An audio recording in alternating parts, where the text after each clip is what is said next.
Les conseillers généraux, eux, sont sur le terrain tous les jours. Ils se rendent bien compte que l'action du département est irremplaçable.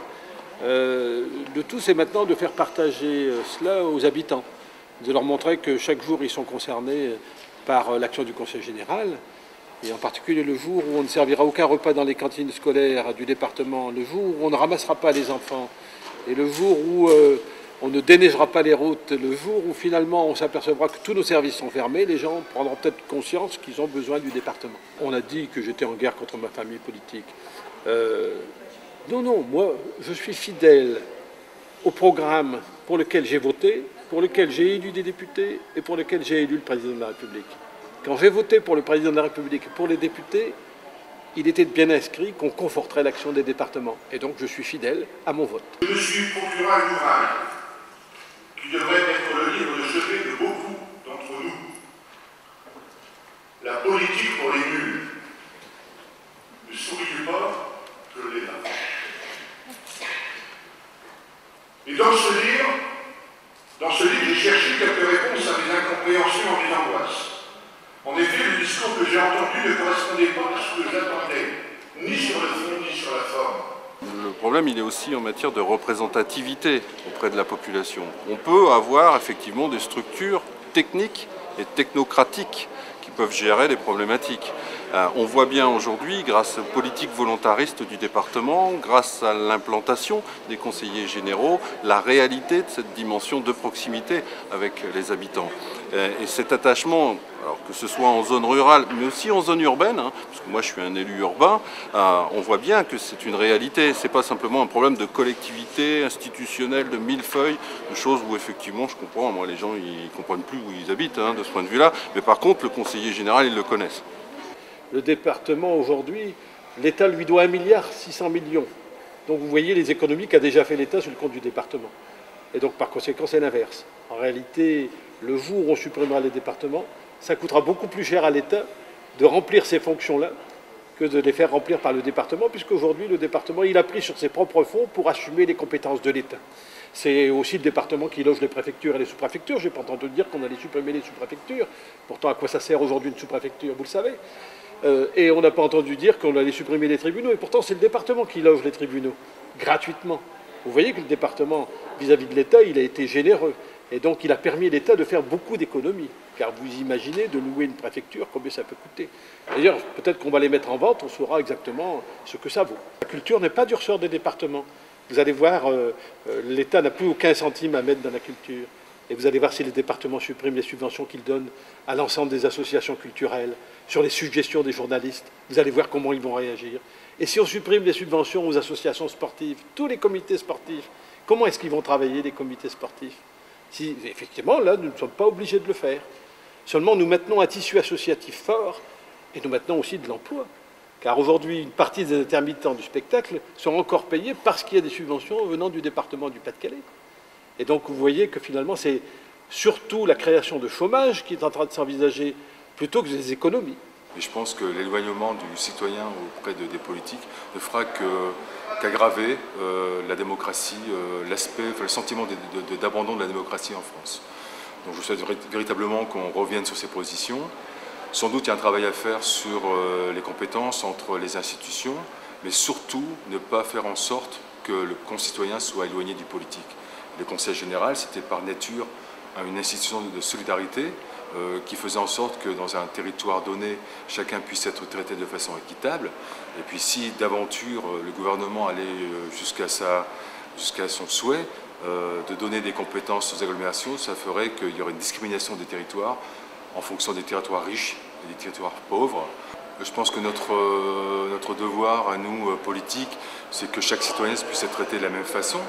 Lorsqu'on parle de solidarité départementale, du RSA, de la maison du handicap, de la petite enfance, lorsqu'on parle de tous ces enjeux sociaux, je pense que le département avait cette logique de traiter chaque concitoyen, le 1,4 million habitants du Pas-de-Calais, de la même façon.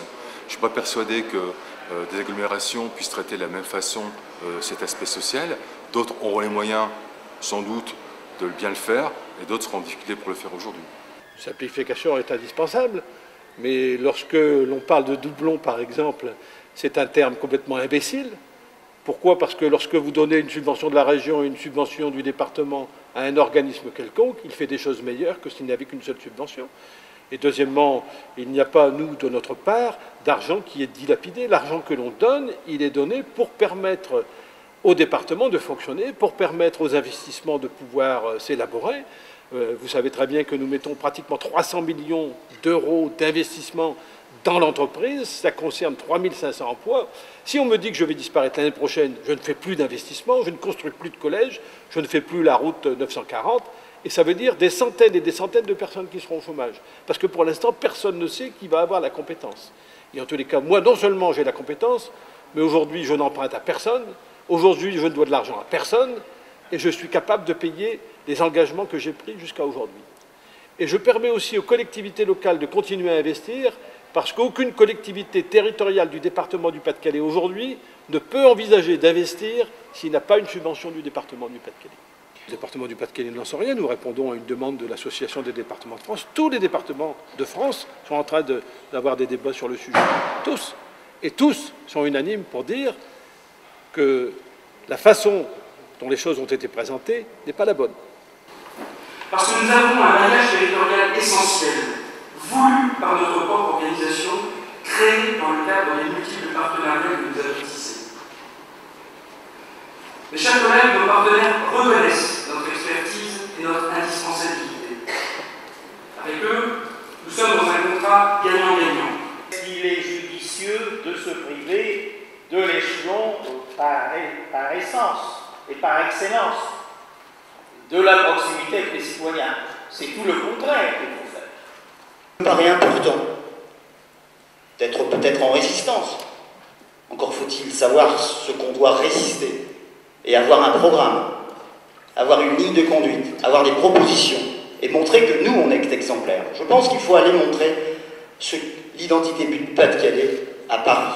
Une facette qui me paraît au moins aussi importante dans ce funeste projet, c'est l'atteinte à la démocratie que peut constituer la suppression des départements dans leur forme actuelle, au moins pour ce qu'on en sait actuellement. Vous le savez, nous sommes élus au scrutin uninominal et à ce titre, comme le président de la République, comme les députés, nous sommes les plus légitimes pour représenter nos concitoyens et faire valoir leur intérêt. Vous ne pouvez voter directement ni pour les conseillers communautaires, ni pour les conseillers métropolitains qui sont simplement fléchis sur une liste. Vous ne pouvez pas choisir directement les conseillers régionaux qui sont préalablement choisis par les états-majors politiques et sont soumis en liste à vos suffrages. Et pourtant, apparemment, c'est bien ces deux types de collectivités qui seraient privilégiées demain. Est-ce qu'à dire qu'il n'y a pas d'intérêt à ce que la population choisisse ses élus, ou qu'elle ne serait pas capable de le faire, c'est pas ma vision de la démocratie. Le problème est plutôt de savoir si une quelconque réforme territoriale a été réfléchie. En effet, on peut comprendre le besoin éventuel de muscler les régions pour les rendre plus fortes face à leurs consoeurs européennes. Mais pourquoi, dans ce cas, supprimer la strate intermédiaire des départements qui constitue l'échelon qui sera garant de la cohésion d'ensemble et de la solidarité des territoires? En effet, des ensembles trop grands auront tendance à financer uniquement leur pôle de compétences au détriment du reste. Une suppression pour peut-être faire des économies? J'entends toujours que quelqu'un me démontre où se situeront ces économies.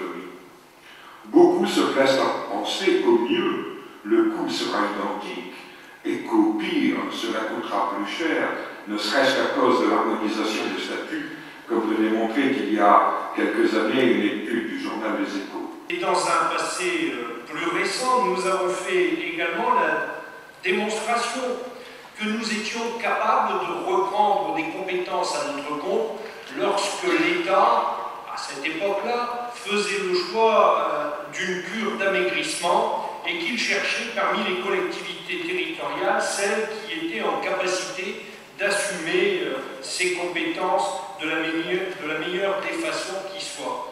Et à chaque fois, le département a su